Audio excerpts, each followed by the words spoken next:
దేవుని వాక్యాన్ని విందాం.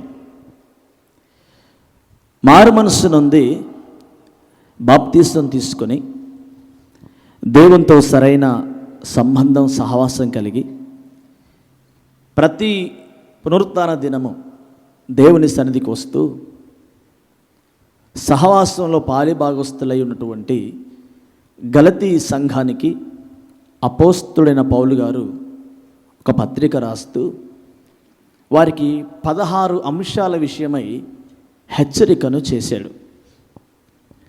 ఆ సంఘాన్ని దేవుని రాజ్యం కొరకు సిద్ధపరుస్తూ దేవుని రాజ్యం కొరకు వారు ఎలాగూ భక్తి చేస్తే ప్రభు రాజ్యాన్ని స్వతంత్రించుకుంటారో అనే విషయాన్ని వారికి జ్ఞాపకం చేస్తూ వారి జీవితంలో ఏవి ఉండకూడదో, ఏ స్వభావం వారి జీవితంలో ఉండకూడదో అనే విషయాలను వారికి తెలియపరుస్తూ పత్రికను రాశాడు, గలతీ పత్రిక.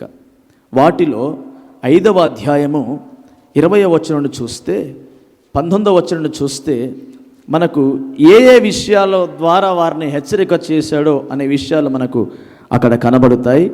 గలతీ పత్రిక 5వ అధ్యాయము 19వ వచనము, శరీర కార్యములు స్పష్టమై ఉన్నవి, అవేవనగా జారత్వము, అపవిత్రత, కాముకత్వము, విగ్రహారాధన, అభిచారము, ద్వేషములు, కలహము, మత్సరములు, క్రోధములు, కక్షలు, భేదములు, విమతములు, అసూయలు, మత్తతలు, అల్లరితో కూడిన ఆటపాటలు మొదలైనవి, వీటిని గూర్చి నేను మునుపు చెప్పిన ప్రకారము ఇట్టి వాటిని చేయువారు దేవుని రాజ్యమును స్వతంత్రించుకున్నారని మీతో స్పష్టముగా చెప్పుచున్నాను. 16 ఉన్నాయి. ఈ 16 వీటి గురించి మనం మాట్లాడడానికి బోల్ టైం పట్టుద్ది, కానీ ఈ 16 స్వభావాలు ఒక మనిషి లేదా ఒక క్రైస్తవుని జీవితంలో, ఒక మనుషుడి జీవితంలో ఉండే అవకాశం ఉంది. భూమి మీద పుట్టిన ప్రతి ఒక్కరి జీవితంలో ఈ 16 కనబడతాయి. అయితే ఏ వ్యక్తిలోనైతే ఈ 16 లక్షణాల్లో ఏ ఒక్క లక్షణం కనబడినా ఆ వ్యక్తి దేవుని రాజ్యానికి చేరడు. అతడు బాప్తీసం తీసుకున్న వ్యక్తి అయినా, బల్లలో పాలిభాగస్తుడైనా, చక్కని ప్రార్థనాపరుడైనా సరే, దేవుని సన్నిధిలో పాలు పంచుకుంటున్న వాడైనా సరే, ఈ 16 లక్షణాలలో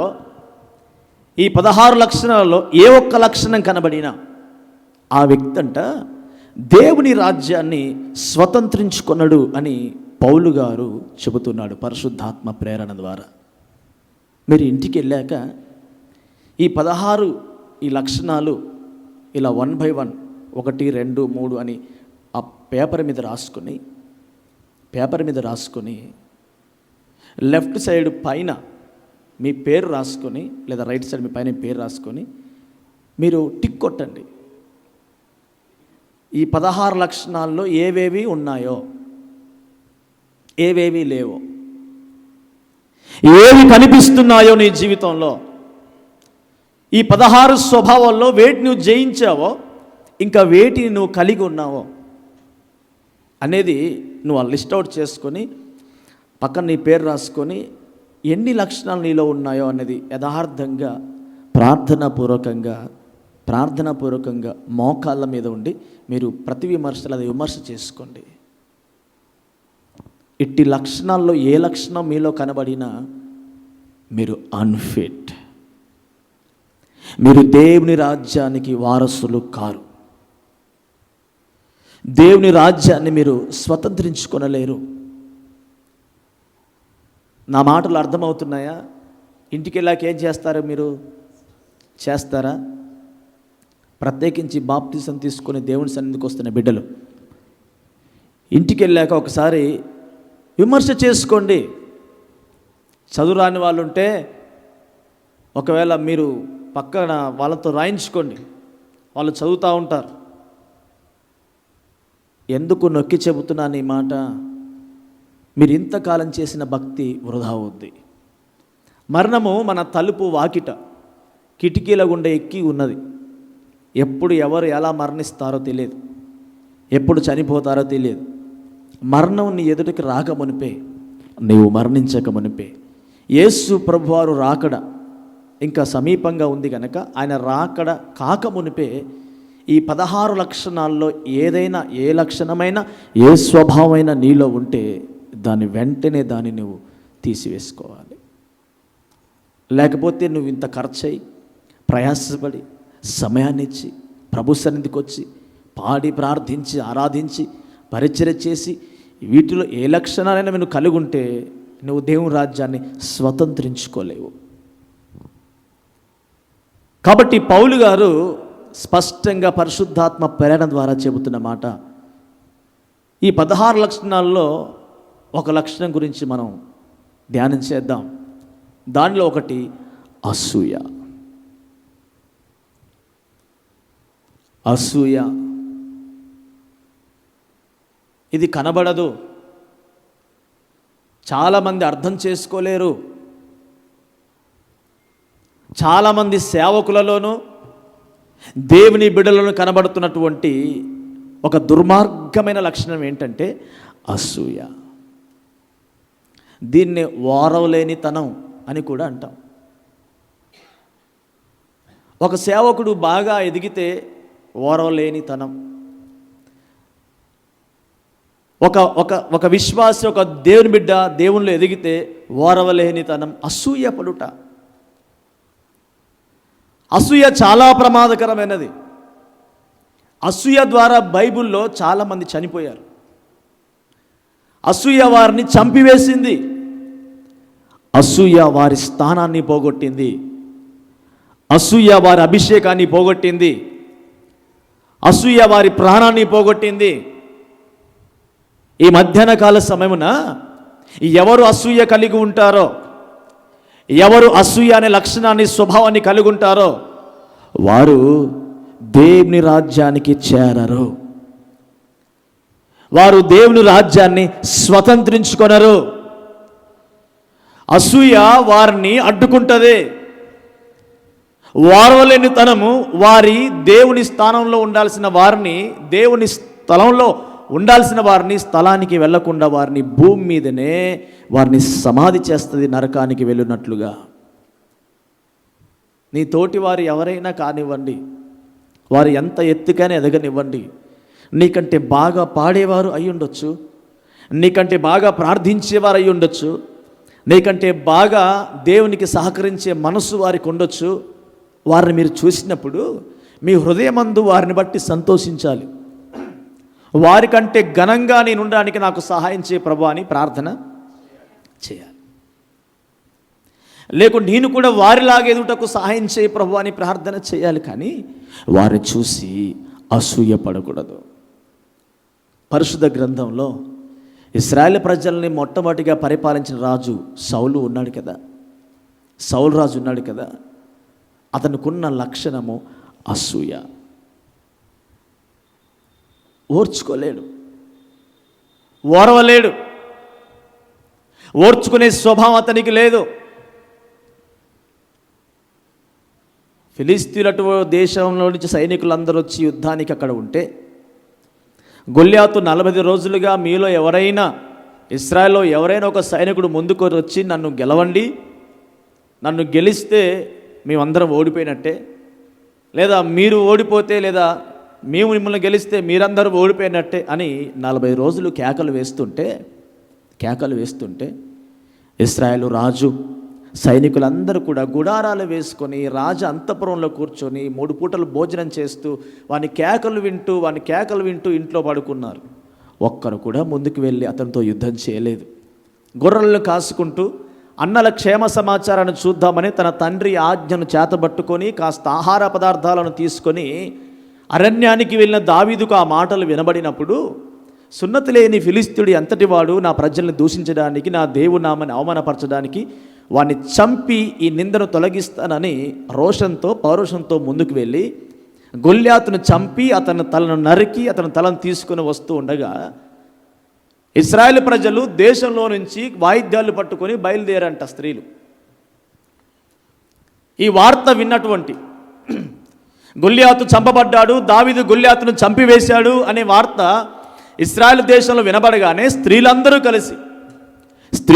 కలిసి పురుషులందరూ కలిసి పాటలు పాడుకుంటూ వాయిద్యాలు వాయించుకుంటూ గంతులు వేసుకుంటూ స్తుతులు చెప్పుకుంటూ సౌలు రాజు దగ్గరికి వచ్చారట.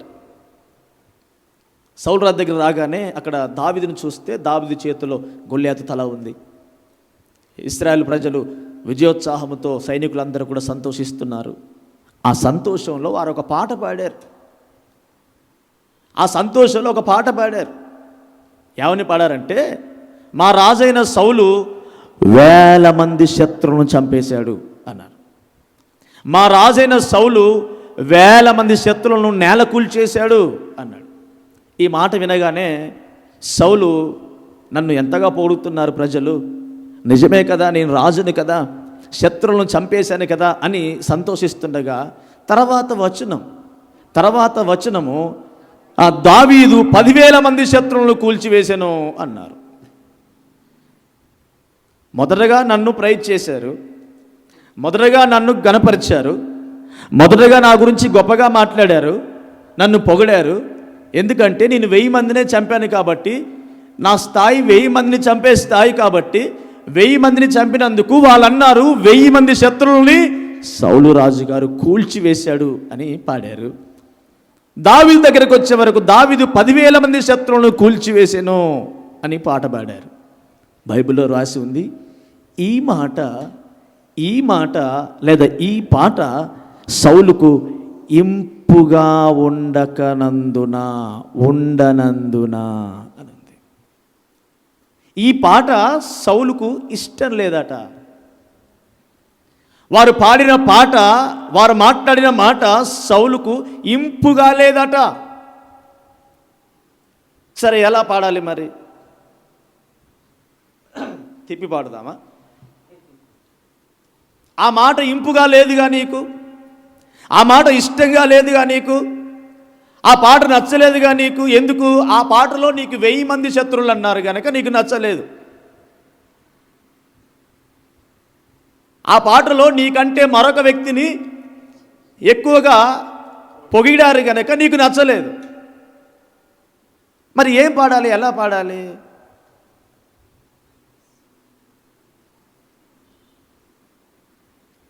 పాట మార్చి పాడాలా? ఎలా పాడితే నీకు బాగుంటుంది? నువ్వు చేసింది 1000 మంది పని చేసినావు, అవునా? ఏం ఆశిస్తున్నావు? 10,000 మంది పని నేను చేసినట్టుగా నాకు ప్రైజ్ కావాలంటున్నావు. నువ్వు చేసింది కొంచెము, నీకు కావాల్సింది ఇంత కావాలంటున్నావు ఘనత. నువ్వు ఎంత చేసావో భక్తి, అంతే కదా ప్రతిఫలం నీకు వచ్చేది. నువ్వు ఎంత ప్రయాసపడతావో, ఎంతసేపు ప్రార్థన చేస్తావో అంత ప్రతిఫలమే నీకు వస్తుంది కదా. 8 గంటలు డ్యూటీ చేసి 12 గంటల ఓటీ ఇవ్వమంటావేంటి? 4 గంటలు చేయలేవుగా ఎక్స్ట్రా. చేయకుండా ఎట్లా అడుగుతారు ఎవరైనా? చాలామంది డ్యూటీలోకి వెళ్తారు కదా, 8 అవర్స్ డ్యూటీ చేసి లేదు నాకు రోజు 12 గంటలు డ్యూటీ కట్టి నువ్వు అని అంటారా? ఎందుకన్నారు?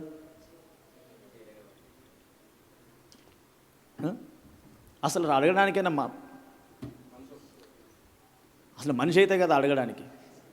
ఎందుకు? చేయలేదు కదా. చేయకుండా ఎట్లా అడుగుతాం?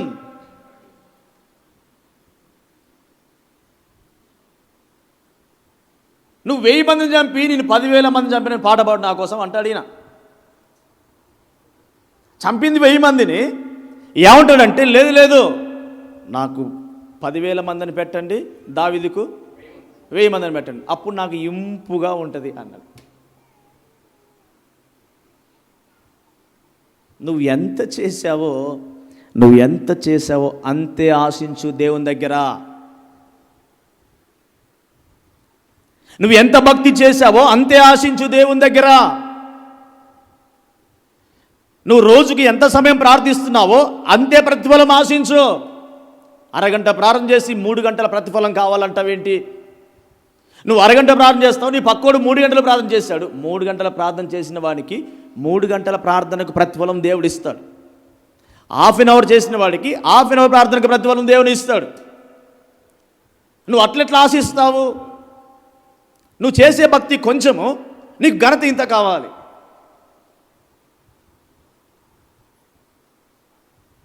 నీ ఆత్మీయ స్థాయి ఇంత, నీకు ఘనత ఇంత కావాలి. నువ్వు ఎంత ఆత్మీయ స్థానంలో ఉన్నావో, నీ ఆత్మీయ రేంజ్ ఏంటో దాన్ని బట్టే దేవుడు నీకు ఘనతనిస్తాడు, గొప్పతనాన్ని, గౌరవాన్ని ఇస్తాడు, వర్ధిల్ల చేస్తాడు. కొంచెం చేసి ఇంత కావాలంటావు, కొంచెం ఇచ్చి ఇంత కావాలంటావు, 100 రూపాయలు ఇచ్చి 10,000 ఆశీర్వాదం కావాలంటావు. ఉదాహరణకు చెబుతున్నాను నేను. నువ్వు దేవుని సన్నిధిలో ఎంత భక్తి చేస్తావో నీ భక్తికి తగినట్టుగానే ప్రతిఫలం వస్తుంది. ఇదిగో ఈయన అంటాడు, ఈయన పోయి గొల్యాతుని చంపాడు కదా. ఎవరు? దావీదు. గొల్యాతుని చంపిండంటే అర్థం ఏంటి? గొల్యాతు ఒక స్టేట్మెంట్ ఇచ్చాడు. ఏమని? నన్ను ఒక్కరిని గెలిస్తే మా సైన్యం అంతా ఓడిపోయినట్టే అన్నాడు, మా దేశమంతా ఓడిపోయినట్టే అన్నాడు. అవునా? ఇతను వెళ్ళి గొల్యాతును ఒక్కరిని చంపితే ఇప్పుడు ఎంతమందిని గెలిచినట్టు దావీదు?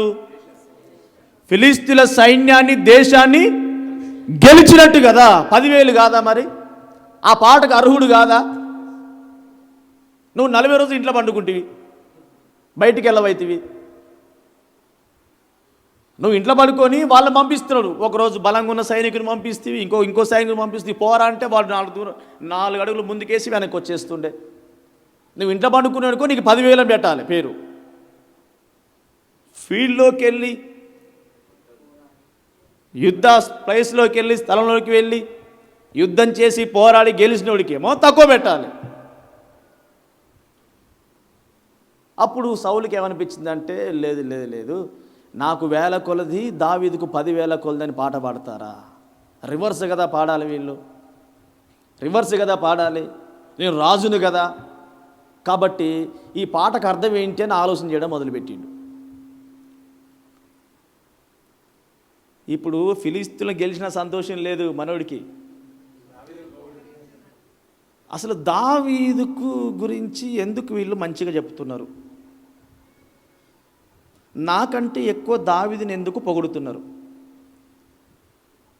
నాకంటే ఎక్కువ దావీదుని ఎందుకు పొగుడుతున్నారు?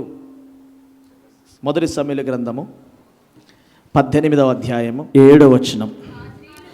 ఆ స్త్రీలు గాన ప్రతిగానములు చేయుచు వాయించుచు సౌలు 1000 కొలదియు దావీదు 10,000 కొలదియు శత్రువులను హతము చేసిరనిరి.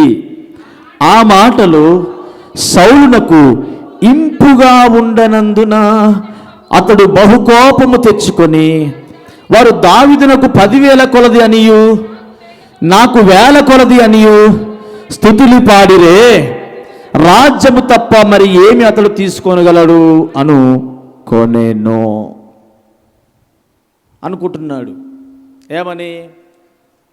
నన్నేమో 1000 కొలది అన్నారు, దావీదునేమో 10,000 కొలది అంటున్నారు, స్తుతులు పాడిరే, అతన్ని గణపరుస్తున్నారు.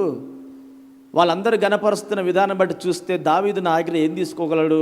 రాజ్యం తీసుకుంటాడు కదా అని ఆ రోజు నుండి దావీదును విషపు చూపు చూచెను. ఏం చూపు? విషపు చూపు అంటే ఏంటి?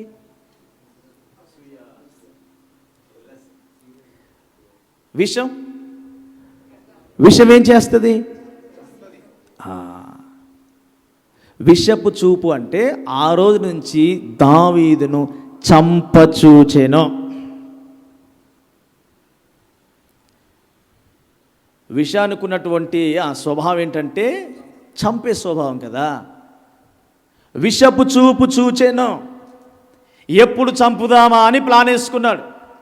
అసూయ వచ్చేసింది, ఓర్వలేనితనం వచ్చింది, ద్వేషం వచ్చేసింది, పగ వచ్చేసింది. ఇప్పుడు ఫైనల్గా ప్రాణం తీయడానికి ప్రయత్నాలు చేస్తున్నాడు. దీనికి అంతటి కారణం ఏంటి? అసూయ. నాకంటే పక్క పాస్టర్ని బాగా పొగిడితే నేను తట్టుకోలేను, అసూయ నాకు, నేను ఓర్చుకోలేను. నాకన్నా పక్కన పాస్టర్ గారు మంచిగా బేస్ వాయిస్లో చక్కగా పాట పాడాడు అనుకోండి, నేను ఓర్చుకోలేను, అసూయ. ఎందుకు? సావడానికి. అంతే కదా. నాకన్నా పక్కన్న పాస్టర్ గారు మంచి ఉపదేశం చేశాడు అనుకోండి, చక్కగా వాక్యం చెప్పాడు అనుకోండి, నేను ఓర్చుకోలేను, నాకు అసూయ ఆ పాస్టర్ గారు చూస్తే. నా వరం నాది, ఆయన వరం ఎవరి తలాంతు వారిది. నా విశ్వాస పరిమాణం చొప్పున దేవుడు నన్ను వాడుకుంటాడు, ఆయన విశ్వాస పరిమాణం చొప్పున దేవుడు ఆయన వాడుకుంటాడు. వేల కొలదిగా శత్రువులను చంపే బలం నాకుంది, 10,000 మందిని శత్రువులను చంపే బలం అతనికి ఉంది. ఆయన శక్తి కొలది పని ఆయన చేశాడు, నా శక్తి కొలది పని నేను చేశాను. నా స్థానం నాదే, ఆయన స్థానం ఆయనదే. ఆయనను చూసి నేనెందుకు అసూయపడాలి? నేనెందుకు ఓరలేని వాడిగా ఉండాలి? నేనెందుకు ద్వేషాన్ని పెంచుకోవాలి? నేనెందుకు ఆ వ్యక్తి పట్ల పగబట్టి ఉండాలి? ఎందుకు ఆ వ్యక్తిని తక్కువ చేయడానికి ప్రయత్నం చేయాలి? నా స్థానం వేరే, నా స్థాయి వేరే, దేవుడు నాకు ఇచ్చిన పొజిషన్ వేరే, నాకు ఇచ్చిన వరం వేరే, నాకు ఇచ్చిన స్వరం వేరే. నేనెందుకు ఆ వ్యక్తితో పోల్చుకోవాలి? అతని పేరు వేరు, నా పేరు వేరు. అతని ఫింగర్ ప్రింట్లో ఉన్నటువంటి ఏంటి లైన్స్ వేరు, నా లైన్స్ వేరు. అవునంటారా కాదంటారా? సైలెంట్గా ఉన్నారేంటి?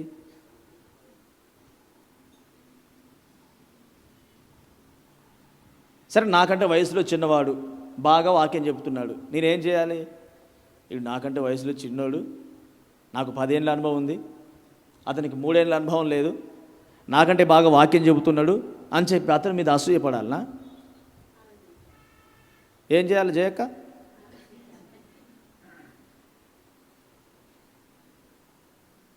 ప్రోత్సహించాలి. బాగా వాక్యం చెప్తున్నావు, అలా ఇంకా చెప్పు, నలుగురిని రక్షించు అని చెప్పాలి. అసూయ పడకూడదు, అసూయ పడకూడదు. సౌలు రాజు అసూయతో ఏం చేశాడు? దావీదును చంపచూచెను, దావీదును చంపచూచెను. జాగ్రత్తగా వినండి. సౌలు రాజు దావీదు మీద అసూయ పడుతూ దావీదును చంపచూస్తూ ఉంటేనట, ఈ విషయం దావీదుకు తెలిసి నేను గొల్లియాతును జయిస్తే, అతనికి మంచి పేరు తీసుకొస్తే, రాజుగా కిరీటం పెట్టుకొని తలెత్తుకొని తిరిగేలాగా నేను చేస్తే, వీడు నాకే ఎసరు పెట్టిండు, నన్నే చంపుదాం చూస్తున్నాడు అని గొల్లియాతును చంపిన వాడు సౌలు రాజును చంపడం ఒక లెక్కన? అదే ఒడిసెలు రాయి గొల్లియాతును ఒకటేసి చంపాడు కదా, ఇంకా చాలా ఉన్నాయి, ఇంకెన్ని ఉన్నాయి? ఇంకా 4 ఉన్నాయి కదా. ఒకటి సౌలుకి ఇసిరేస్తే అయిపోద్దిగా. బైబిల్లో రాయబడి ఉంది. ఈ విషయం తెలిసి దావీదు మరి ఎక్కువగా సుబుద్ధి కలిగి ప్రవర్తించెను అనంది. రివెంజ్ తీర్చుకోలేదండి. అమ్మో, మనోళ్ళు చాలామంది చెబుతారు నాకు,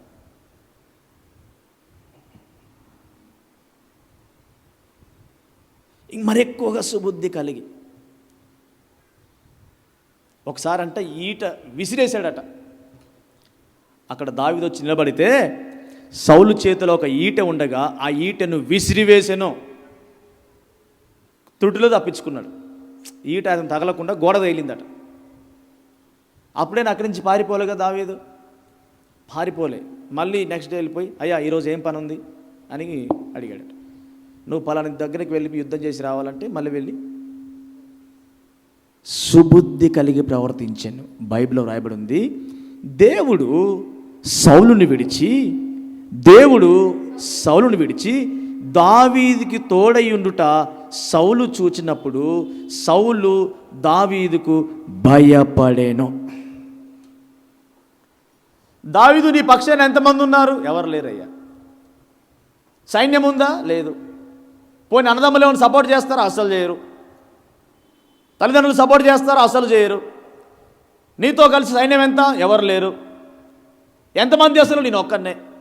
మళ్ళీ సౌలు రాజుకు సైన్యం, దేశం, ప్రజలు, పనివారు, అధికారం, ఇంతమంది ఉన్న వ్యక్తి ఒక్కడిగా ఉన్నవాడిని చూసి భయపడుతున్నాడట. రాసి ఉంది బైబిల్లో అలా. అసలు ఇక్కడ ప్రారంభం అవుద్ది. గొల్యాతు మరణం కాడ ప్రారంభం అయితే సౌలు అసూయ ద్వారా తాను ఎవరో మర్చిపోయాడు. సౌలు అసూయ ద్వారా తాను ఎవరో మర్చిపోయాడు. నేను రాజునన్న సంగతి గుర్తులేదు, నా కింద సైన్యం ఉంది అనే సంగతి గుర్తులేదు, నేను ఇశ్రాయేల్ దేశానికి రాజుగా పరిపాలన చేస్తున్నాను, ఇశ్రాయేల్ ప్రజలున్న సంగతి గుర్తులేదు. దేవుణ్ణి మర్చిపోయాడు, రాజున సంగతి మర్చిపోయాడు, కిరీటాన్ని మర్చిపోయాడు, అందరిని మర్చిపోయాడు. అతని దృష్టిలో, అతని మైండ్లో ఒకటే ఉంది, ఎలాగైనాను దావీదును చంపాలి. పాట తిప్పి పాడాలి మొత్తానికి. ఇశ్రాయేల్ ప్రజల చేత వారి నోట పాట మారాలి. ఏదో ఒకరోజు ఖచ్చితంగా దావీదు 1000 కొలది, సౌలు 10,000 కొలది పాట అక్కడి నుంచి రావాలంటే ఇతను నా కంట కనబడకూడదు. దాని కొరకు అన్నీ వాడుకున్నాడండి. సైన్యాన్ని వాడుకున్నాడు, బలాన్ని వాడుకున్నాడు, తన దగ్గర ఉన్నటువంటి పరికరాలని వాడుకున్నాడు, పనివారిని వాడుకున్నాడు. అసలు అతడు చేయని ప్రయత్నం అంటూ ఏది లేదు, కేవలం అసూయ.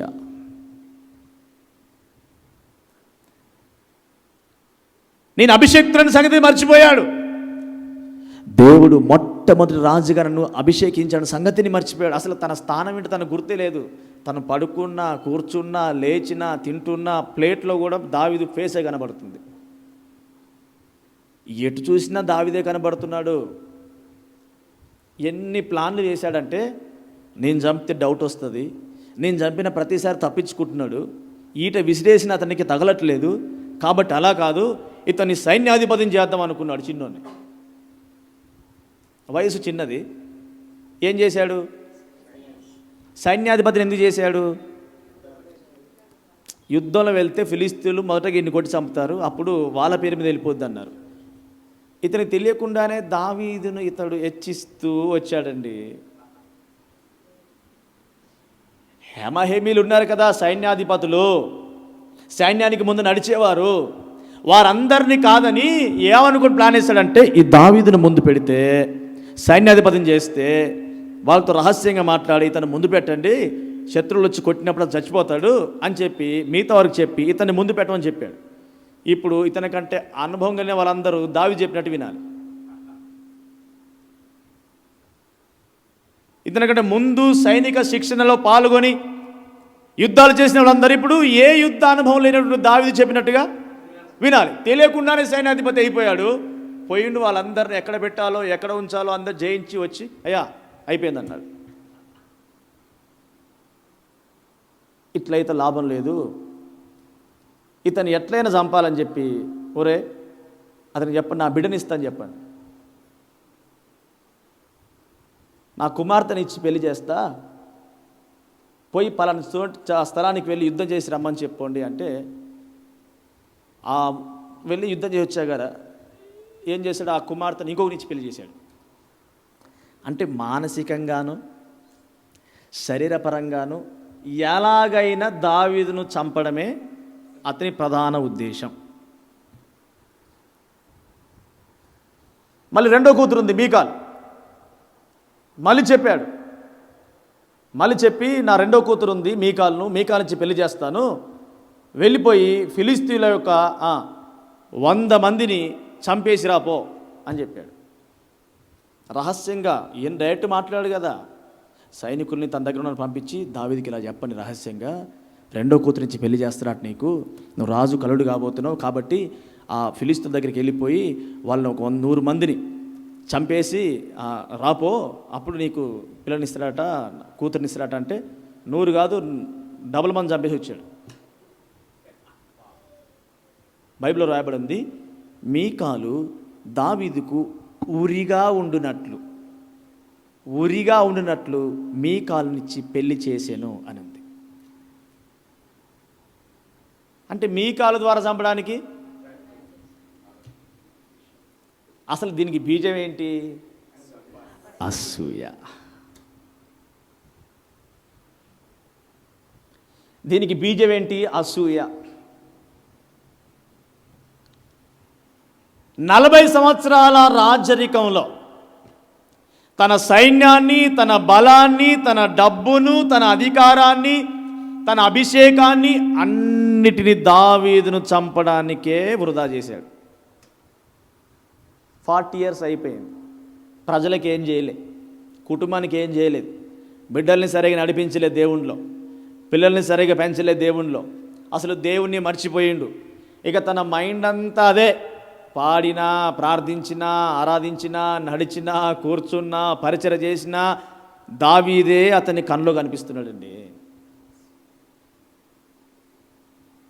అసూయ అతని ఆత్మీయ జీవితాన్ని పాడు చేసింది, అసూయ అతని కుటుంబాన్ని పాడు చేసింది, అసూయ అతని అభిషేకాన్ని పోగొట్టింది, అసూయ దేవునికి అతన్ని దూరం చేసింది, అసూయ దేవుడు అతన్ని విడిచిపెట్టి పోయేలా చేసింది. ఇన్ని కార్యాలు జరుగుతున్నప్పుడు నీకెందుకు అసూయ? రాజుగా ఉన్నావు, నెమ్మది లేదు. సైనికులు ఉన్నారు, నెమ్మది లేదు. రాజభోజనం ఉంది, నెమ్మది లేదు. అన్నీ ఉన్నాయి, అందరు ఉన్నారు, నెమ్మది లేదు. కారణం అసూయ. అసూయ.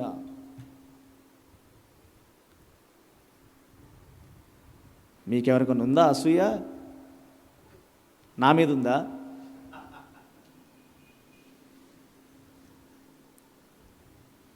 పర్వాలేదు, ఉంచితే అలాగే ఉంచుకోండి, మరొక సౌలు అవుతారు అంతే.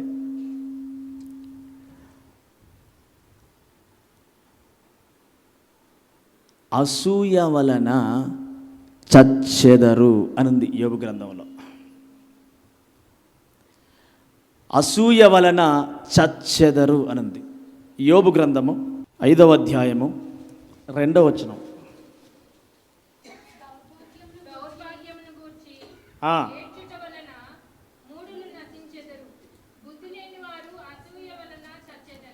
బుద్ధి లేని వారు అసూయ వలన చచ్చెదరు. చచ్చెదరు అంటే బుద్ధి లేని వారు అసూయ వలన చనిపోతారు. ఇది డిక్లేర్ చేసిండు కదా, ఇది డిక్లేర్. ఇది ఆయన ఒక్క డిక్లేర్ చేశాడు, ఈయన ఇక్కడ డిక్లేర్ చేశాడు. పౌలు గారేమో అసూయ కలిగిన వారు పరలోక రాజ్యానికి వెళ్ళరు అని ఆయన డిక్లేర్ చేసిండు. యోబు గారేమో యోబు గ్రంథంలోనేమో అసూయతో ఉన్నవారు చచ్చిపోతారు అని డిక్లేర్ చేసిండు. మరి రెండు నెరవేరాలి కదా, వాక్యం నెరవేరాలి కదా. అసూయ వలన సమస్తాన్ని పోగొట్టుకున్నాడు. అధికారం పోయింది, అభిషేకం పోయింది, రాజరికం పోయింది, పదవి పోయింది, సైన్యం విడిచిపోయారు.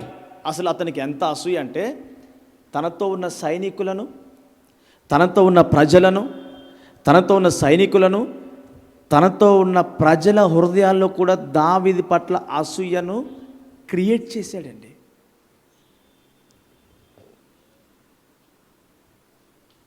నాబాలు దగ్గరికి పోయినప్పుడు అంటాడు కదా, నాబాలు దావీదు ఎవడు, యెష్షయి కుమారుడు ఎవడు, నా యజమాని విడిచి బోల్డ్ మంది వెళ్ళిపోయారు, దాంట్లో వీడొకడు. దావీదు ఎవరు ఇతనికి తెలుసు, యెష్షయి కుమారుడు ఇతనికి తెలుసు, దావీదు ఫిలిస్తీయుడైనటువంటి ఆ గొల్యాతును చంపిన సంగతి తెలుసు. అన్నీ తెలిసినా సౌలు రాజుకి ఏ మనసు ఉందో ఆ మనసు ప్రజల్లో కూడా కలిగించేశాడు, ఆ స్వభావాన్ని. అందుకే సౌలు కాలంలో యెహోవా యొద్ద విచారణ చేయకయే ఉంటిమి అన్నాడు. అంటే వారు ప్రార్థన చేయకుండా చేసిండు, దేవుని దగ్గరికి వెళ్ళకుండా చేసిండు. వాళ్ళ హృదయంలో మొత్తం ఒకటే, అరే ఏ ఊరికి వచ్చినా దావీదు వచ్చినంటే మీరన్నా చంపండి, నాకన్నా ఇంటిమేషన్ ఇవ్వండి. ఏ ప్రాంతంలో కనబడినా, ఏ ఇంట్లో కనబడినా పొరపాటుని ఎవడన్నా దావీదు ఇంట చేర్చుకున్నాడా వాని పని అయిపోయినట్టే. అతడు పాస్టర్ అయినా యాజకుడైనా ఎవరైనా సరే. అసలు సౌలు ఆయన ఎవరో మర్చిపోయాడండి. అసూయ ఎంత భయంకరంగా పనిచేస్తుంది చూసారా?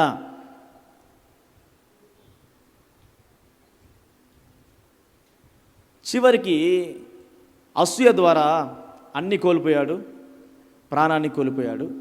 అసూయ ద్వారా ఎవరిని చంపాలనుకున్నాడంటే దావీదును చంపాలనుకున్నాడు. ఎవరిని చంపాలనుకున్నాడు? సౌలు దావీదును చంపాలనుకున్నాడు. అయితే దావీదు ఎవరు అని చూస్తే దేవునికి ఇష్టానుసారుడైన మనుష్యుడు. ఇంకా కాస్త కొంచెం మనకు అన్వయించుకుంటే సౌలు ఎవరిని చంపాలనుకున్నాడంటే దేవుని ఇష్టాన్ని,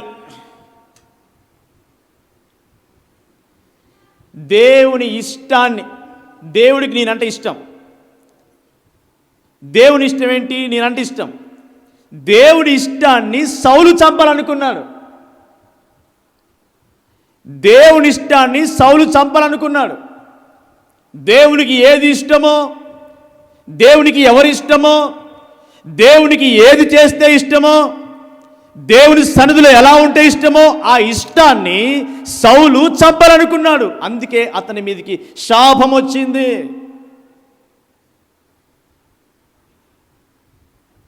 దావీదు అంటాడు, విరిగి నలిగిన మనస్సే దేవునికి ఇష్టము అంటాడు. విరిగిన హృదయము దేవునికి ఇష్టము అని అంటాడు. అంటే దేవునికి ఏది ఇష్టం? ఎవరైతే విరిగి నలిగిన మనస్సు కలిగి ఉంటారో, విరిగి నలిగిన మనస్సు దేవునికి ఇష్టం అని ఉంది కదా. ఇష్టమైన బలి అని ఉంది బైబిల్లో. దావీదు చెబుతాడు ఆ మాట.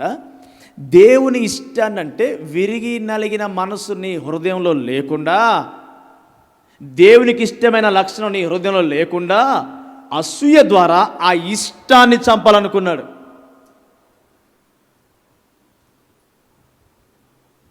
కొంచెం కాస్త హృదయం తెరచి ఆలోచన చేయండి. దేవునికి ఇష్టమైనది బ్రతికించడానికి, బ్రతికుండానికి ఇతడు ఇష్టపడలేదు. ఏది దేవునికి ఇష్టమో దాన్ని చంపుతున్నావు నీవు. ఏది దేవునికి అనుకూలమో దాన్ని చంపేస్తున్నావు. ఇప్పుడు ప్రార్థన చేయడం దేవునికి ఇష్టం. నువ్వు దేవుని సన్నిధిలో ప్రార్థన చేయడం దేవునికి ఇష్టం. నువ్వేం చేస్తున్నావు? అక్కడ సౌలు అసూయ ద్వారా చంపాడు. చాలామంది దేవుని బిడ్డలు రకరకాల కార్యాల ద్వారా దేవుని ఇష్టాలను చంపుతూ ఉన్నారు. రకరకాల కార్యాల ద్వారా దేవుని బిడ్డలు దేవుని ఇష్టాన్ని చంపుతూ ఉన్నారు. నువ్వు సహవాసం కలిగి ఉండడం దేవునికి ఇష్టం. నువ్వేం చేస్తున్నావు? దాన్ని చంపుతున్నావు, చంపడానికి ప్రయత్నం చేస్తున్నావు. నువ్వు దేవునితో గడపడం, దేవుని సన్నిధిలో ప్రార్థన చేయడము, దేవుని సన్నిధిలో భక్తి చేయడం దేవునికి ఇష్టం. దాన్ని నీవు భూమి మీద ఉన్న భక్తులే శ్రేష్ఠులు, కేవలం ఆయనకి ఇష్టలు అనుంది బైబిల్లో.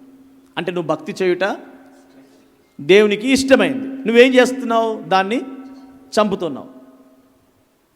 తీసుకోవడానికి కాస్త ఓపెన్ హార్ట్ తోటి మీరు ఈ విషయాలను, ఈ మాటలు తీసుకుంటే మీ జీవితానికి చాలా ఉపయోగకరంగా ఉంటుంది. ఇష్టాన్ని చంపడం ఏంటండి? దేవుడిని ఇష్టపడి ఎన్నుకున్నది ఆయన ఇష్టాన్ని చంపడానిక? దేవుడు ఇష్టపడి నిన్ను ఏర్పాటు చేసుకుంది ఆయన ఇష్టాన్ని చంపడానిక? దేవుడు ఇష్టపడి నిన్ను రాజుగా చేసింది ఆయన ఇష్టాన్ని చంపడానిక? దేవుడిని ఇష్టపడి నిన్ను వర్ధల చేసి నిన్ను గొప్పవానిగా చేసి నిన్ను ఆశీర్వదిస్తుంది ఆయన ఇష్టాన్ని చంపడానిక? ఎంతమంది బిడ్డలు ఆయన చిత్తాన్ని చంపుతున్నారు, ఎంతమంది బిడ్డలు ఆయన ఇష్టాన్ని చంపుతూ ఉన్నారు. దేవుని ఇష్టాన్ని చంపాలనుకున్న వాడిని దేవుడు చనిపోయేలా చేశాడు. ఆ వ్యక్తిని దేవుని ఇష్టాన్ని చంపాలనుకున్న వాడు శత్రువుల చేతిలో హతమయ్యాడు. దేవుని ఇష్టాన్ని చంపాలనుకున్నవాడు కుటుంబాన్ని పోగొట్టుకున్నాడు. దేవుని ఇష్టాన్ని చంపాలనుకున్నవాడు తన సమస్తాన్ని పోగొట్టుకున్నాడు. దైవ చిత్తాన్ని ఎవరు చంపాలనుకుంటారో, దేవుని ఇష్టాన్ని ఎవరు చంపాలనుకుంటారో, దేవుని ఉద్దేశాన్ని ఎవరు చంపాలనుకుంటారో వారి జీవితము ముగింపు భయంకరంగా ఉంటుంది. ఎప్పుడైనా అడిగావా ప్రభువా నీ ఇష్టం ఏంటి, నీ ఇష్టం నెరవేర్చడం నాకు నేర్పయ్యా అని చంపుకుంటూ వస్తున్నావు సౌలులాగా, చంపాలని ప్రయత్నం చేస్తున్నావు సౌలులాగా, దేవుడికి ఇవ్వాల్సిన సమయాన్ని చంపేస్తున్నావు. ఇవన్నీ ఎందుకు రాసి ఉంచాడు దేవుడు బైబిల్లో? ఎందుకు రాసి ఉంచాడు? మనకు ముందు ఇవన్నీ ఎందుకు రాసి పెట్టాడు దేవుడు బైబిల్లో? అసలు యేసుప్రభుని ఎందుకు నమ్ముకున్నారు మీరు? అదన చెప్పండి పోనీ.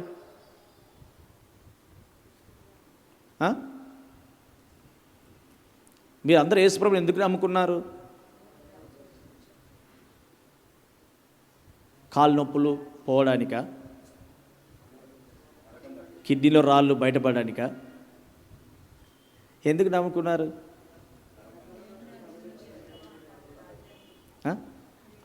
ఆయన రాజ్యాన్ని స్వతంత్రించుకోవడానికి కదా.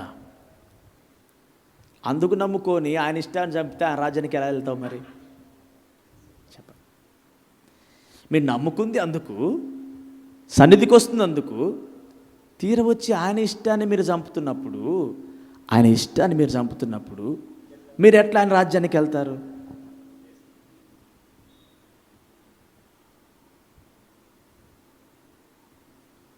బైబిల్లో వ్రాయబడి ఉంది, విరిగిన మనసు ఆయనకి ఇష్టం. విరిగిన మనసు ఆయనకి ఇష్టం. ఇంకో మాట ఏముంటుందంటే సరి అయిన గుండు ఆయనకి ఇష్టం అని ఉంటుంది. దొంగ త్రాసు ఆయనకి ఇష్టం లేదు, సరి అయిన త్రాసు అంటే తెలుసు కదా, తక్కెడ. కాస్త మంచిగా మాట్లాడితే త్రాసు.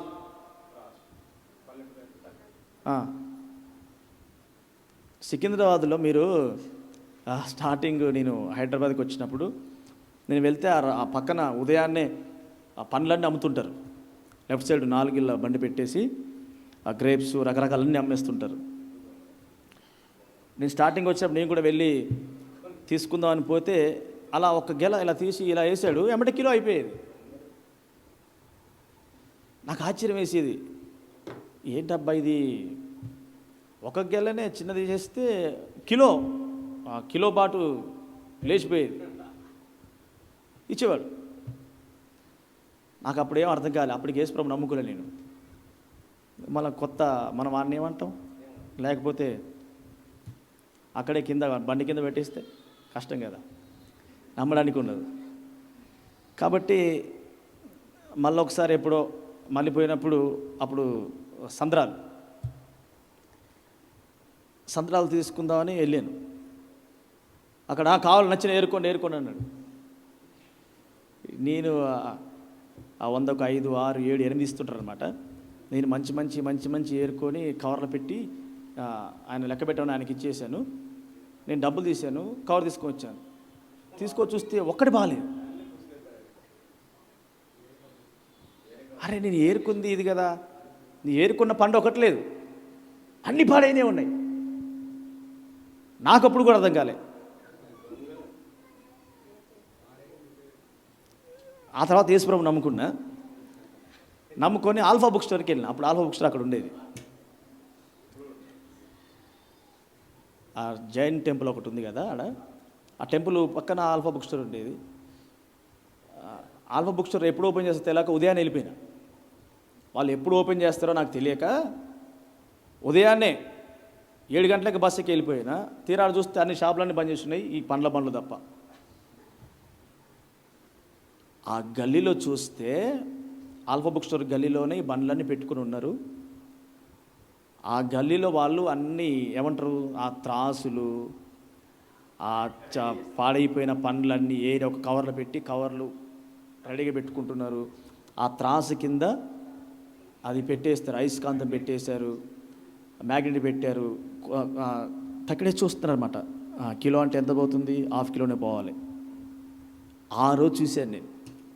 దాన్ని దొంగ త్రాసు అంటారు కదా. ఇక్కడ ఏమంటాడంటే సరి అయిన గుండు, సరి అయిన ప్రవర్తన.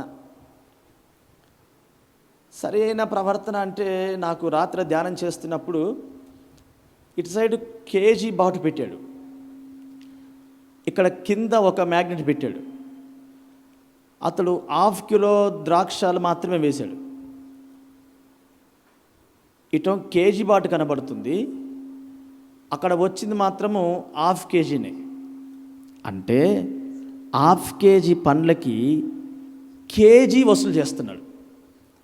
ఆడ కనిపించేది 1/2 కేజీ, ఆడ ఆ బాటు మాత్రం కేజీ బాటు. అంటే నాకేం అర్థమైందంటే, మనం 1/2 కిలో ద్రాక్ష ఇస్తున్నాము, కేజీ యొక్క ప్రతిఫలం కోరుకుంటున్నాం. సరైన గుండు కాదు మనం.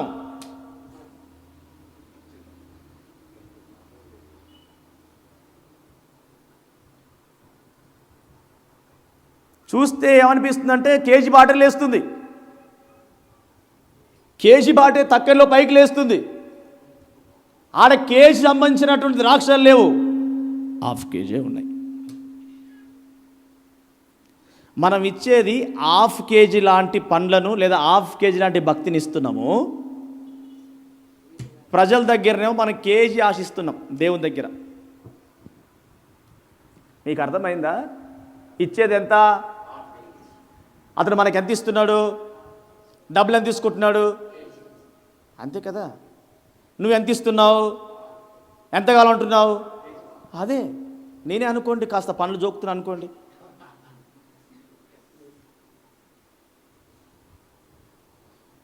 నేను మీకు ఎంత ఇస్తున్నా అంటే 1/2 కేజీ పండ్లు ఇస్తున్నా, మీ దగ్గర ఎంత వసూలు చేస్తున్నా? కేజీ డబ్బులు కావాలంటున్నా.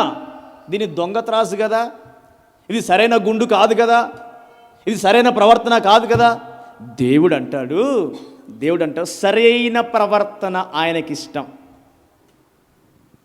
సరైన త్రాసు ఆయనకిష్టం, సరైన కొలత ఆయనకిష్టం, సరైన తక్కెడ ఆయనకిష్టం, సరైన గుండు ఆయనకిష్టం. నువ్వు ఎంత ఇస్తున్నావో అంత అడుగు దేవుణ్ణి, నువ్వెంత ప్రార్థన చేస్తున్నావో అంత అడుగు ప్రతిఫలాన్ని, నువ్వెంత భక్తి చేస్తున్నావో అంత అడుగు దేవుణ్ణి. చేసే భక్తి ఇంత, చేసే భక్తి 1/2 కేజీ అంత, కావాల్సింది మాత్రము కేజీ ప్రతిఫలం. నాకు సరైన గుండె అనేసరికి నేను అక్కడికి వెళ్ళిపోయినా. అంటే ఇవన్నీ కూడా దేవుడు నాకు అనుభవాలుగా నేర్పించుకుంటూ వచ్చాడు. ఇవన్నీ కూడా అనుభవాలుగా నేర్పించుకుంటూ వచ్చాడు. అప్పుడు నేను స్టార్టింగ్ హైదరాబాద్కి వచ్చినది గుర్తు చేశాడు. సరైన గుండె అంటాడేంటి, సరైన గుండె ఎట్లుంటుంది అని ఆలోచన చేసినప్పుడు దేవుడు ఆ విషయాన్ని జ్ఞాపకం చేశాడు. మనం ఇచ్చేది 1/2 కేజీ, దేవుని దగ్గర తీసుకునేది కేజీ. ఈ మధ్యాహ్న కాల సమయమున సరి అయిన ప్రవర్తన, సరి అయిన ప్రార్థన, సరి అయిన గుండు ఆయనకిష్టం. దాన్ని చంపుతున్నావు నీవు. ఎన్ని చంపావు ఇప్పటికీ? 1, విరిగి నలిగిన మనసును చంపేశావు. 2, సరైన ప్రవర్తన అంటే సరిగా ఉండకుండా ఏం చేస్తున్నావు? దాన్ని చంపుతున్నావు. 3వది యథార్థంగా ప్రవర్తించువారు ఆయనకి ఇష్టలు అని ఉంది. దేవుని మందిరంలో యథార్థంగా ప్రవర్తించువారు ఆయనకి ఇష్టలు అని ఉంది. ఎలా ప్రవర్తించువారు? యథార్థంగా భక్తి చేయవారు, ప్రవర్తించేవారు ఆయనకి ఇష్టలు. యోబుని అది అంటాడు కదా, ఆ భార్య వచ్చి అంటది, ఎంతకాలం యథార్థత విడవకుండా ఉందువు, ఎంతకాలం యథార్థంగా ఉంటావు? పిల్లలు పోయినా, ఆస్తి పోయినా, సంపద పోయినా, ఐశ్వర్యం పోయినా, అంత వెళ్ళిపోయినా, ఆరోగ్యం పోయినా, పురుగులు పడి నువ్వు గిక్కుంటూ ఉన్నా, గోక్కుంటూ ఉన్నా, సిగ్గు లేకుండా ఎంతకాలం యథార్థంగా ఉంటావు? దేవుని దూషించి చచ్చిపో అన్నది కదా. ఆ పరిస్థితిలో కూడా తన యథార్థతను విడిచిపెట్టలేదు. యథార్థమైన ప్రవర్తన యెహోవాకు ఇష్టము. దాన్ని చంపేస్తున్నావు. ఇంకా చాలా ఉంది లిస్టు చెప్పడానికి, ఈ 3తో ఆపేస్తున్నా. దీన మనసును చంపేస్తున్నావు, విరిగిన మనసు నీలో లేకుండా దాన్ని చంపేసినావు. 2వదిగా సరైన ప్రవర్తనను ప్రవర్తించకుండా చంపేస్తున్నావు. 3వదిగా యథార్థతను చంపేస్తున్నావు. ఆయనకి ఇష్టమైనవి ఇవన్నీ. ఆయన మెచ్చేవి ఇవన్నీ. సౌలు దేవునికి ఇష్టమైనది విరిగిన మనస్సునటువంటి దావీదును చంపడానికి ఇష్టపడ్డాడు. సౌలు సమస్తాన్ని పోగొట్టుకున్నాడు. సౌలుకున్న లక్షణము అసూయ. మరి మీకే లక్షణం ఉందో నాకు తెలియదు, కానీ సౌలుకున్న లక్షణము అసూయ. అసూయ ద్వారా దేవుని ఇష్టాన్ని చంపాలనుకున్నాడు, తాను చచ్చిపోయాడు. అసూయ ద్వారా దేవుని ఇష్టాన్ని చంపాలనుకున్నాడు, తాను సమస్తాన్ని కోల్పోయాడు. అసూయ ద్వారా దేవుని ఇష్టాన్ని చంపాలనుకున్నాడు, దేవుడు అతన్ని విడిచిపెట్టిపోయాడు. దేవుని అతన్ని వదిలేసిపోయాడు. దేవుడు ఒక వ్యక్తిని వదిలేస్తే ఆశీర్వాదం పోతుంది, స్థానం పోతుంది, ప్రాణం పోతుంది, కుటుంబం పాడవుతుంది, అధికారం పోతుంది, మనుషులు వెళ్ళిపోతారు, కృప మొత్తం కంప్లీట్గా జీరో అయిపోయాడు. 16 స్వభావాల్లో ఒకటి చెప్పాను. ఏంటిది? అసూయ. 15 మీరు ధ్యానం చేయండి ఇంటికి వెళ్ళాక. 15 స్వభావాలు. ఇంకా నీ పక్కన ఎవరన్నా మంచిగా భక్తి చేస్తున్నట్టు ప్రోత్సహించు.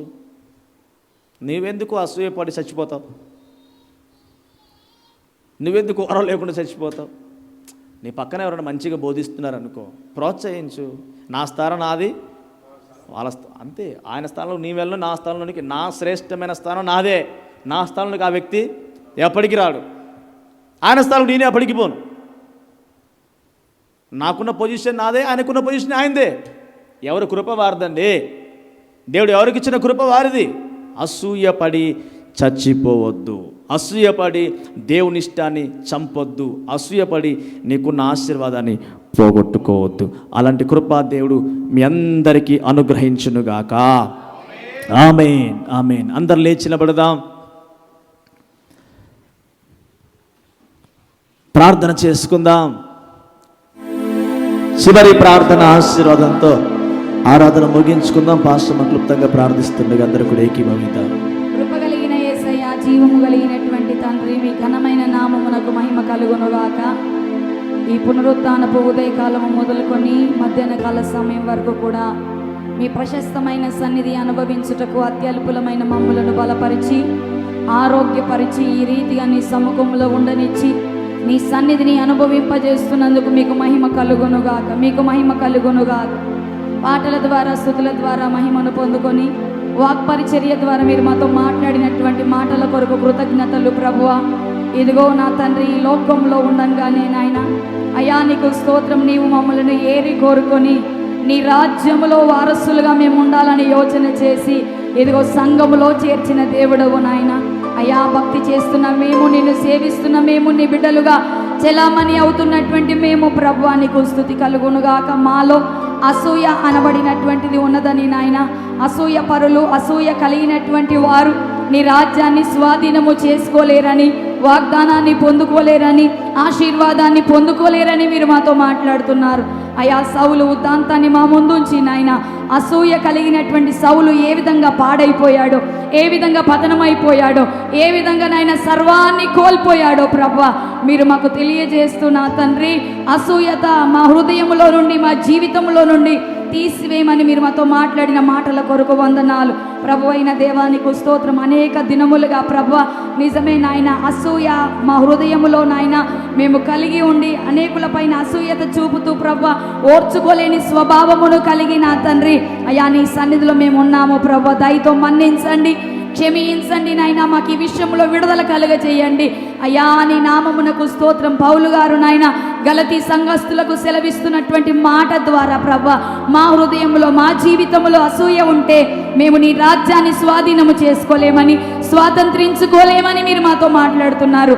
అట్టి స్వభావం మాలను తీసివేయండి, అట్టి స్వభావం మాలను తొలగించుకోవడానికి మాకు సహాయము చేయండి ప్రభువా. నీకు వందనములు నాయన. ఇదిగో అయా అసూయత కలిగి ప్రభువా అయా నీకు ఇష్టమైనటువంటి వాటిని మేము చంపుతూ వస్తున్నాం అయ్యా. నీకు వందనాలు. ప్రార్థించుట మీకు ఇష్టము నాయన, నీ చిత్తమును జరిగించుట మీకు ఇష్టము నాయన, యథార్థత కలిగి ఉండుట మీకు ఇష్టము ప్రభువా, చక్కని సత్ప్రవర్తన కలిగి ఉండుట మీకు ఇష్టము నాయన.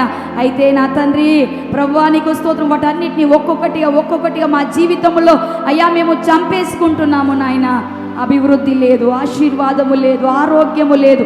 అయినను ప్రభా అయ్యా మెలకువ లేని స్థితిని కలిగి, సిద్ధపాటు లేని స్థితిని కలిగి, ప్రభా ఏమాత్రము గ్రహింపు లేని స్థితిని కలిగి, అసూయను పెంచి పోషిస్తున్నటువంటి వారిమిగా, నీ చిత్తాన్ని చంపేటువంటి వారిగా మేము ఉంటున్నాం ప్రభా. దయతో మమ్మలను మన్నించి క్షమించమని ప్రార్థిస్తుంటున్నాం. ప్రభు అయినటువంటి దేవా, విరిగి నలిగిన మనస్సు నీకు ఇష్టమని సెలవిచ్చిన దేవుడవయ్యా. అయ్యా సత్ప్రవర్తన, సుబుద్ధి నీకు ఇష్టమని సెలవిచ్చిన దేవుడవు నాయన. మంచి ప్రవర్తన కలిగిన వారిమై ఈ మాటలు విన్న మేము నా తండ్రి ఇతరులను ప్రోత్సహించే వారిగా, నీలో పురికొలిపే వారిగా, నీలో వారిని ఘనపరిచే వారిగా ప్రభువా అయ్యా మేము ఉండడానికి సహాయము చేయండి. ద్వేషము ప్రభు, అసూయ నాయన, ఓర్వలేని తనము, సహించలేని మనసు ఏమాత్రము ఈ దినము నీ మాటలు విన్న మాలో ఉండకుండానట్లు సహాయము చేయి. మా సహోదరులు మాకంటే ఉన్నతంగా ఎదిగితే వారిని బట్టి నీ నామాన్ని మేము ఘనపరచున్నట్లుగా మా హృదయాలను నింపు ప్రభువా. అయ్యా నీకు స్తోత్రం. ఒక వ్యక్తిని నీవు వాడుకుంటున్నట్లయితే ప్రభా, ఆ వ్యక్తిని బట్టి నీ నామాన్ని మహిమపరచున్నట్లుగా మా నోటిని నింపు ప్రభువా. నీకు స్తోత్రం తెలియజేస్తున్నాం. నీ చిత్తమునకు విరుద్ధంగా తలంచినటువంటి ఏ ఒక్కరు కూడా భూమి మీద సజీవులుగా లేరు. పరమందును స్థానాన్ని దక్కించుకోలేకపోయారు గనుక ప్రభువా నీ చిత్తానికి విరుద్ధమైన అడుగులు మాలో ఉండొద్దు నాయన, మేము వేయకూడదు ప్రభువా. మీ చిత్తానికి విరుద్ధమైన ఆలోచన, యోచన మాలో ఏమాత్రం ఉండకుండగా మాకు కాపు పెట్టుమని ప్రార్థిస్తున్నాం. తండ్రి దేవా నీకు వందనాలు, స్తోత్రం. నీ వాక్యానుసారమైన జీవితం అందరికీ అనుగ్రహించండి. సరి చేసుకున్నటువంటి ప్రతి ఒక్కరిని జ్ఞాపకం చేసుకోండి. ప్రతి హృదయాన్ని తిరిగి కట్టుమని వేడుకుంటున్నాం. ప్రతి మనసును తిరిగి కట్టుమని వేడుకుంటున్నాం. తెలుసో తెలియక ప్రభువా ఇతరుల మీద అసూయ పడ్డాం నాయన. మాదే తప్పిదమైనప్పటికీ ఇతరులను వేలెత్తి చూపాము అయ్యా. మాలో లోపం ఉన్నప్పటికీ ఇతరులను నాయన ప్రభా అయ్యా నీకు స్తోత్రం నాయన రకరకాలుగా మాట్లాడడం మన్నించండి, క్షమించండి నా తండ్రి. మా ఆంతర్యము ఎరిగి ఉన్న దేవుడవు గనుక మీరు మాతో మాట్లాడి సరి చేస్తూ ఉన్నారు. సరి చేసుకున్నటువంటి వారు దీవింపబడతారు, సరి చేసుకున్నటువంటి వారు ఆశీర్వదింపబడతారు, సరిదిద్దుకున్నటువంటి వారే నీ ఎదుట నిలవబడతారు, సరిదిద్దుకున్నటువంటి వారికి స్థానము దక్కుతుంది కనుక ప్రభు అయిన దేవా సరి చేసుకోవడానికి ఇష్టపడుతున్నాం. మీరు మాట్లాడారు నాయన, ఆ మాటను స్వీకరించాం, మేము సరి చేసుకోదలుస్తున్నాము కనుక ఆత్మ సహాయమును మాకు అనుగ్రహించమని వేడుకోండి. తీసివేసుకోవడానికి ఆ యొక్క అతనికి విరుద్ధమైన మనస్సు, అసూయ మనస్సు మాలో నుండి తీసివేసుకోవడానికి మాకు సహాయం చేయండి. మాకు ఆత్మ సహాయమును అందించి వాక్యములో స్థిరపరిచి కట్టుమని వేడుకుంటున్నాం అయ్యా. విన్నటువంటి మాటలన్నీ మాకు దీవెనకరంగా మార్చి రాకడ దినాల్లో ప్రభు సిద్ధపాటులోనికి నడుపుమని వేడుకుంటున్నాం. ఈ దినం వచ్చిన ప్రతి బిడ్డను పేరు పేరున దీవించు నాయన, ఆశీర్వదించండి. ఆరోగ్యము లేని వారికి ఆరోగ్యం ఇవ్వండి. ఇదిగో ఏది ఆశించి నీ మందిరానికి వచ్చారో ప్రభా, నేను సేవింపగా వచ్చిన ప్రతి బిడ్డ తలల మీద నీ దీవెనతో నింపి పంపుమని వేడుకుంటున్నాం. వారిని వారి కుటుంబాలను రక్షించి కాపాడి బలపరచండి. నీ రాకడ ఆలస్యమైతే మరొక పర్యాయం ఈ విధంగా కలిసి మీ దివ్యనామాన్ని గానము చేస్తూ ఘనంగా ఎత్తి పట్టడానికి మాలో జీవాన్ని, ఆరోగ్యాన్ని కలిగించుమని వేడుకొనుచు యేసు నామముని అడుగుచున్నాము తండ్రి, ఆమేన్. ఆమేన్. ఆశీర్వదించుకుందాం. మన తండ్రి అయిన దేవుని ప్రేమ, ప్రభువైన యేసుక్రీస్తు వారి కృప, పరిశుద్ధాత్మ దేవుని కరిన సహవాసమైన సన్నిధి ఇక్కడున్న మనకును సకల పరిశుద్ధులకును ఈ దినము ఆరాధనకు వచ్చి వాక్యమైన ప్రతి బిడ్డకు ఇది మొదలుకొని ఆయన రాకడ వరకు సదాకాలం తోడేండి ముందుకు నడిపించి బలపరచునుగాక. ఆమేన్. యేసు రక్తమే జయం, ప్రభు యేసు రక్తమే జయం, యేసు నామములో సంపూర్ణ విజయం, అపవాది కనంత కొట్టి నాశనం. తండ్రి నీ కార్యం నిరంతరం జయము జయము జయము తండ్రి. ఆమేన్. అందరికి వందనాలు. దేవుడు మిమ్మల్ని దీవించునుగాక. ఆమేన్.